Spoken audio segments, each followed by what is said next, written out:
Hey everyone, Board Game Brody here with Meeple Mountain. I have a copy of Deadly Doodles, a twist to a roll and write game by Steve Jackson Games. Deadly Doodles is a flip and write game, meaning you will flip cards over and then you will be matching the paths shown on the cards, writing them with your marker on the dry erase board, resembling a dungeon. Each square represents a room, and you will be using 4 cards each round to fill in your path the way that you want to explore the dungeons, 4 rooms at a time. Points are awarded for tasks performed over the 7 rounds in the game, so use the available paths the best that you can, efficiently maneuvering through the dungeon, becoming an amazing adventurer. All players will start with their own dungeon board. This board is the same for all players playing in the game. There are 6 entranceways into the dungeons that players can choose to use. Players can choose to use just one of the 6, or they can decide to use up to all 6 by starting new paths at those entry points. In the dungeon, there are 4 bags of loot, 1 dragon, and 6 monster and weapon pairs labeled A through F.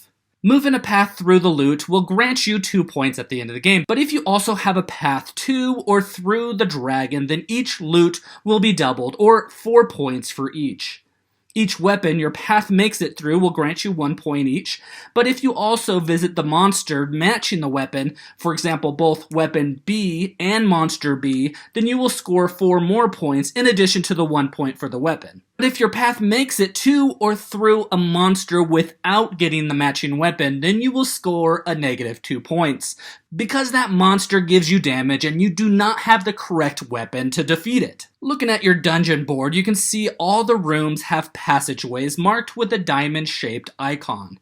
These passageways can be used to connect paths from room to room. The solid black lines are walls. You can never place a path that touches a wall, nor go through a wall with one of your paths.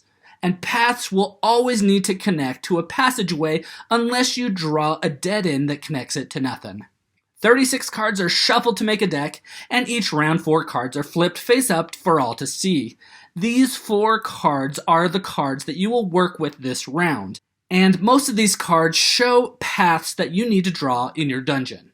Only 1 card can be used or drawn in each room, so you won't be able to come back later and draw additional paths in the same room that already has a path drawn in it. You can rotate the cards to place your path in any orientation that card can be flipped into. You also can't draw a path in a room with one of your own traps, which I will explain here in a little bit. Also, all paths will need to end to a passageway shown as a diamond icon. 2 of the cards are trap cards in the deck.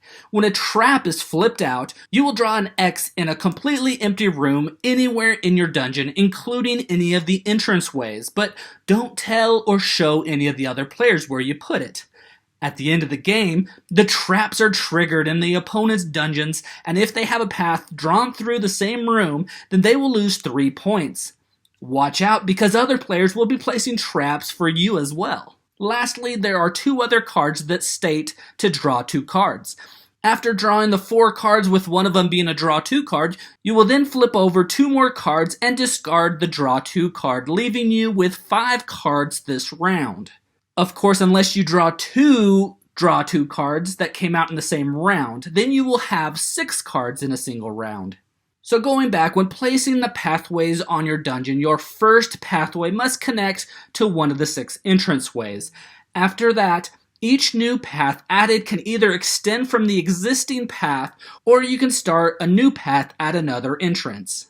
After drawing your paths, you will also write the current round in that room so that you can better keep track of what you did and when you did it. This might not be as important at the beginning, but in the later rounds, it gets a little more confusing, so you should track to know which ones you have drawn in each round. If a dungeon card can't be drawn in your dungeon for any reason, then you will make a tally mark next to the number 6 below your dungeon in the scoring area. This will cause you to lose 2 points per tally at the end of the game. After all players are done drawing their paths and traps, the round is over. You will discard the face-up cards and draw 4 new ones for the next round unless you have performed the 7 rounds already, and at that point, final scoring will be performed. Your score will be done using the bottom of the dungeon board as your score pad. At this point, it doesn't matter in what round that you drew your stuff on your dungeon. You will only be looking if it was or wasn't entered. Again, you will earn 2 points for every room one of your paths entered with a bag of loot. Double those points if you also entered the room with the dragon. You will earn 1 point for every weapon you collected and 4 points for every weapon and monster pair that you entered with the same matching letter.